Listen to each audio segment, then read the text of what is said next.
Good evening rose. நான் சம்பத்குமார் ஸ்ரீ பவானி காசந்து பேசுகிறேங்க. இன்றைக்கி நம்ம பார்க்குற வண்டி ஒரு ஹோண்டா சிவிக் 1.8 பெட்ரோல் ஆட்டோமேட்டிக்ங்க. வண்டி நம்ம TN07 BE 2692. FC வந்து 5 வருஷம் கரண்ட்டில் இருக்குது. இன்சூரன்ஸ் கரண்ட்டில் இருக்குங்க. 1 இயர் கரண்ட்டில் இருக்குங்க.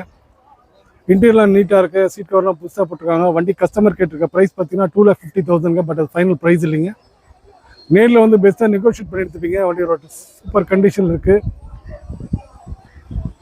2 ஓனர் கண்டிஷன் வண்டிங்க அது. ஏசியெல்லாம் ரொம்ப பிரமாதமாக இருக்குது. சஸ்பென்ஷன் நல்லாயிருக்கு. ஸ்க்ராச்சஸ் 4 இடத்துல இருக்குங்க. மறுபடி வண்டி ரொம்ப தரமாக இருக்குது. இந்த வண்டிக்கு கஸ்டமர் கேட்டிருக்க ப்ரைஸ் 2,50,000. பட் ஃபைனல் ப்ரைஸ் இல்லைங்க. நீங்கள் பெஸ்ட்டாக நெகோஷியேட் பண்ணி எடுத்துக்கலாம். ரெகுலர் அப்டேட்ஸ்க்கு Shri Bhavani car channel subscribe பண்ணுங்கள், லைக் பண்ணுங்கள், ஷேர் பண்ணுங்கள், பெல் பட்டன் ப்ரெஸ் பண்ணிக்கோங்க. அப்போ தான் நம்ம போடுற வீடியோஸ் அப்டேட்ஸ் உங்களுக்கு நோட்டிஃபிகேஷன் வருங்க. Thank you very much.